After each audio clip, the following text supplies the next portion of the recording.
Hello, and thanks for joining us for this Focus on the Arts on WRR 101. I'm Amy Bishop. North Texas composer Taylor Scott Davis is celebrating the release of a new album on Decca featuring a collection of his works, including his new 6-movement Requiem, recorded by the renowned VOCES8 Foundation Choir and Orchestra. There is an event coming up at St. Andrew Methodist Church in Plano soon, where Taylor is creative director of music and worship, which will include a live performance of the Requiem. And to tell us more is the man himself, Taylor Scott Davis. Welcome. Thanks so much. Appreciate it. Taylor, you have described this work as a requiem for our time. So could we start there with you elaborating on that and giving the backstory of the genesis of the work and the inspiration behind it? Sure. So Barnaby Smith is a good friend, and I have, through him, collaborated with VOCES8. And I would say maybe 3 years ago, we were working on a project, and in very typical Barney and Taylor fashion, we started talking about what was next. Because it's never enough to just do the thing. You always have to be thinking of what comes after. And he said, have you thought about doing a Requiem? And I said, I have, but I just don't know that I've quite lived enough life. Just to be completely honest, I have lived luxuriously with grandparents until their 90s. Both of my parents are around. I have been super fortunate to not have experienced a ton of loss. So did I think about doing a Requiem? Yes, but I didn't know that through my writing, I was mature enough to tackle that. But he was asking post-COVID, and I feel like there was something about that and that transition, just sort of as a society, but also within my own writing. So I said yes. Whether or not that was the right thing to do, I have no idea. But I got to it, and by early 2025, I was kind of putting the finishing touches on it. So it was a couple years worth of just getting the nose to the grindstone, and kind of fleshing out what would happen if I wrote a Requiem. What did it mean for my theology? What did it mean for how I might write for loss if somebody didn't believe, which I think we have to count the non-believers among us as people who deserve a Requiem as part of their grief process. So it just took on this interesting life, the creative process leading up to us recording it last June of 2025. Let's talk about the recording, because it's a unique recording as well. Where was it done and when? It was done here in London. So I'm at the moment taking part in a festival here in London. I got over to the UK yesterday, and their go-to church for recordings here, great expansive place where the acoustics are good. You can run cables for the mixing console and whatnot. Is this place called St. Jude's on the Hill. It's in North London. And so they will often record up there, especially if it's with orchestra, because there's enough space. And so we found ourselves up there for the second time. The last recording I did with them at St. Jude's was our Choral Christmas album, which came out a couple years ago. And it's just, it's a very special spot. It's unique in that you don't hear a lot of, the street noise that you would otherwise hear if you were in central London, because it's a very residential part of town. And then the only thing you're really worried about are the 747s flying overhead from Heathrow to some far-flung area. But yeah, it's a great spot. The work is rooted in the traditional Latin Requiem text and written for modern audiences. For folks who are not overly familiar with the structure of a traditional Requiem, how would you explain it? Well, I think if you asked somebody that grew up in the Catholic tradition, their answer would be far different from mine, because I grew up as a Methodist. And so I would say the Requiem is a collection of texts. Most of them are in Latin. Part of the Kyrie is in Greek. But writers don't necessarily have to choose all of the different texts. And so I sat and looked at everything that would be available if I were doing a Requiem, and kind of picked the ones that spoke most to me. I don't really think about death and destruction. I don't think much about fearing a creator, like perhaps they did 500 or 600 years ago when requiems were being written for services. So I went about the business of saying what is loss, what is grief in these historic texts, but in choosing the ones that really resonated with me. And I think with a more modern take on a requiem, that's what most composers do. Find the things that speak most to them. So it's not a hour and 45 minutes. It's 35 minutes. It's not chock full of texts that have to be translated. I've included a bit of English as well. So the Requiem is a series of texts, and I plucked from those for these 6 movements. And tell me a little bit about Siegfried Sassoon and how his works fit into the Requiem as well. Yeah, I don't remember the first Siegfried Sassoon poem I came across, but I loved it. I remember being really captured by it. And he would have fought in the First World War, an English man, but he was morally opposed to the war. And so a lot of his writings, if people recognize that name, are reflective of the fact that he was not a fan of the Great War. I happened to stumble across Idle, IdYll. Here in the UK, they would say Idle. And I just couldn't stop thinking about it. It was heartbreaking and hopeful at the same time. And so I sat and thought about it. I don't want to be seen as somebody that says that the liturgy, those traditional texts, it's not enough. It is enough. But also in the 21st century, is there a way to invite others in and say, this is what grief looks and sounds like? Would you like to participate?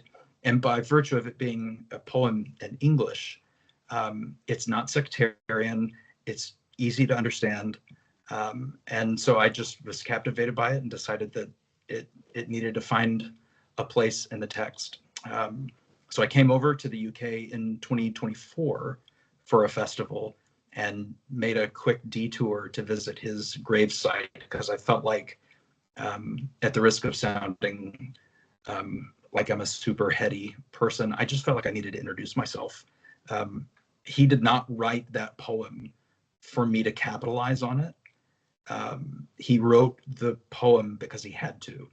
And so I just went out into this field behind this quaint church where all the headstones kind of looked the same. There was nothing marking his grave saying, here is this super important English poet, and knelt down and had kind of a spiritual conversation, if you will, and said, I'm Taylor. If you don't want me to use this, I need you to say something, like send me a sign.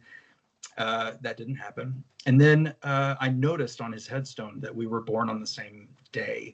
And I thought, all right, well, maybe we can be friends.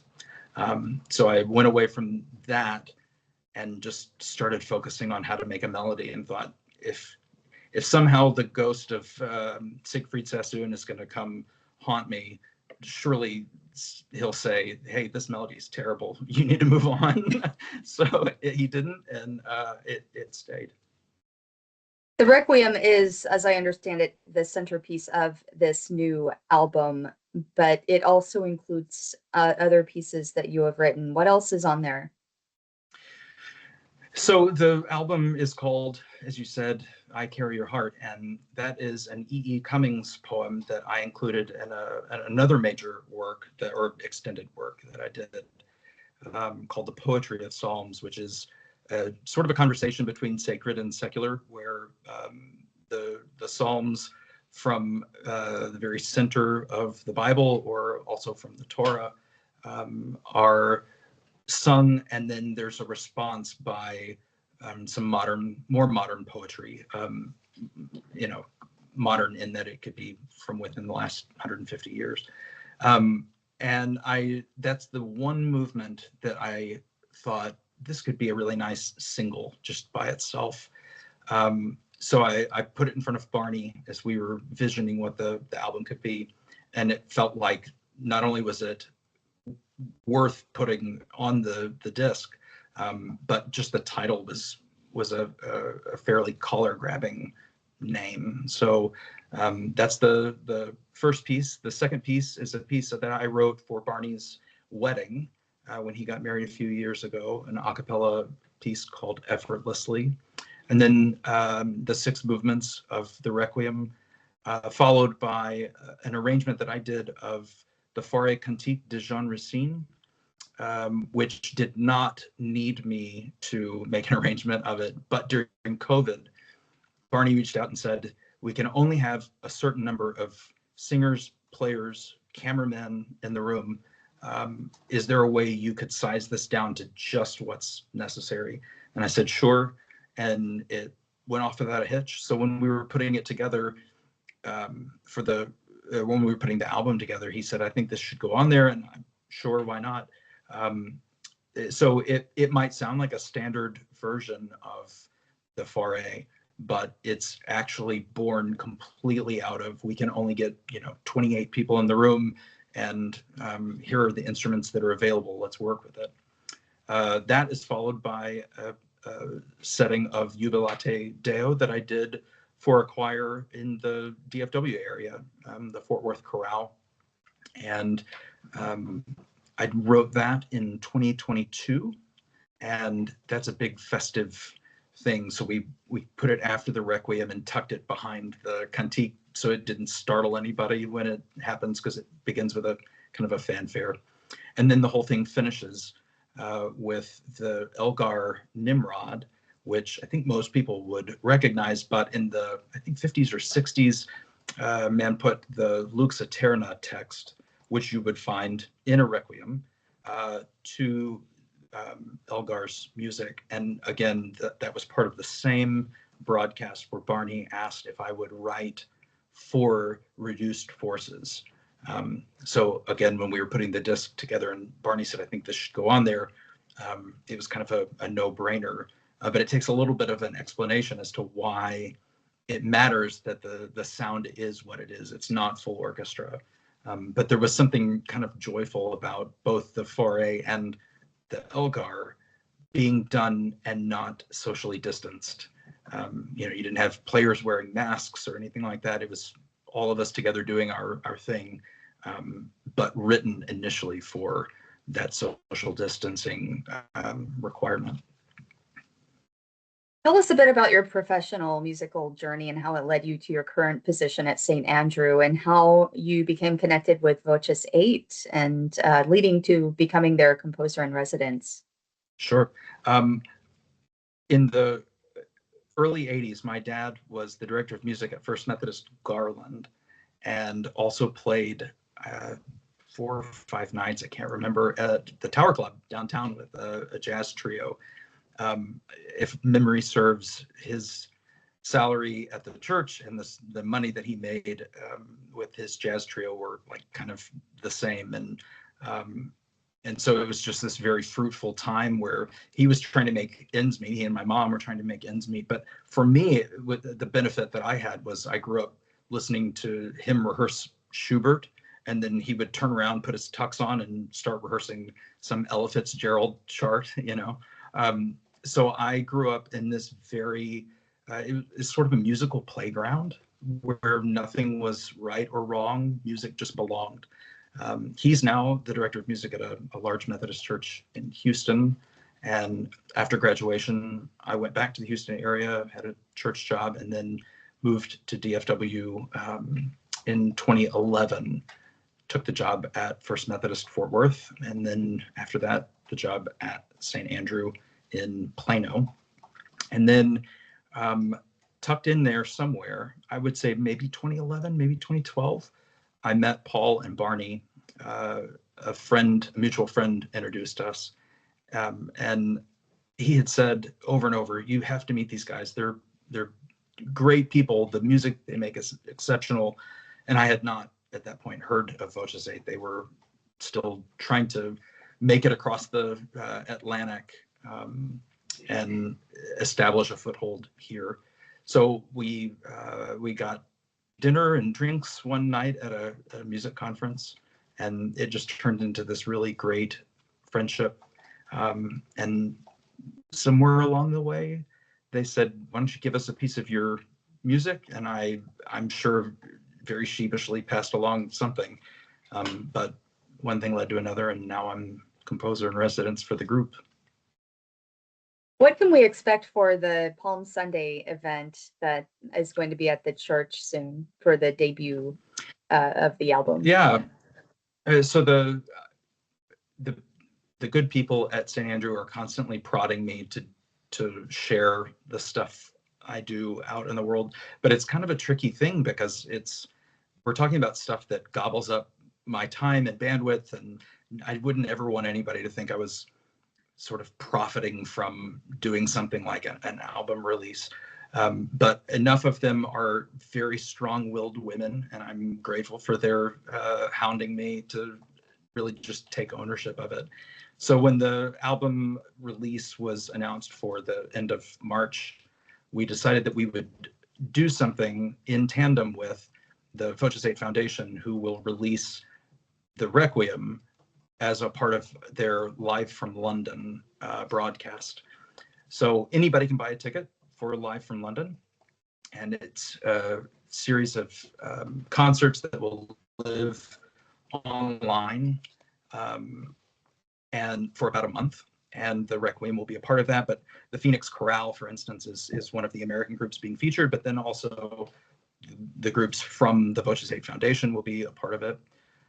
So we're going to take the video that was made of the Requiem and show it at the church. And in between each movement, I will talk about the process of choosing that particular text. I'll model a little bit with our section leaders, our paid staff singers at the church, just to show a little of what I want the congregation, the audience to hear. And then they will get to experience VOCES8 Foundation Orchestra and Choir from this video. We'll have text and translation as well available for everybody. So I think it's a very, very 21st century version of something that lots of people expect as a tradition during Holy Week. It's a very popular thing to do something on Palm Sunday, Passion Sunday, and we're gonna do it. It's just going to be partially live, partially on video, and then we'll celebrate afterward. Nothing like a good Palm Sunday album release, and we'll have CDs and whatnot available. So it should be fun. I hope people will come out and enjoy the sort of behind the scenes. What's next on the horizon for you as far as your creative and music making pursuits? So this 2 years with being the composer in residence, I'll just say yes if Barney reaches out and says, hey, we need to fill this gap in our upcoming concert or whatever. So there's always that possibility, but as well, just chipping away at a bunch of commissions that have come in over the last however many months. I think the most important venture of these next few months is editing the Requiem, which is due out with my publisher, E.C. Shermer, by this summer. And the distinction here is when I was in my early 30s, I just thought I had to write all the time. I never really listened to the universe when it was time to edit. And then it was almost like the creative writing Taylor and the editing Taylor would try to walk through the door at the same time, and that you can't do that. So I'm enjoying this momentary pause from writing some bigger stuff. The Poetry of Psalms was 45 minutes, the Requiem's 35 minutes. So 2025 was full of big projects, and so far 2026 is a lot of editing, and I'm just gonna live into that a bit and embrace it for what it is. And I'll be grateful at this time, like next year when all of it's out there and done and dusted, to not be in the more left brain practical side of music making. So that's not the sexiest answer, but it's true. Like I'm grateful to be living in this time of editing. Going back to the start of our conversation, do you want to speak to how this Requiem and just the timing of the debut, given this crazy world we live in right now, how that it seems like it's going to resonate with audiences, even maybe more than you had expected? Yeah, I think you're right. And who was in charge of that timing? Certainly not me. You're exactly right. The world is hurting. Whether or not we have voted for the people doing the harm or not, the world is hurting. And I think anything we can do to rally around music, to rally around even if you don't find yourself a believer, the liturgy from the Requiem is sturdy as oak. It's this tried and true. People return to it for a reason. And so there's something nice about new music and old words marrying.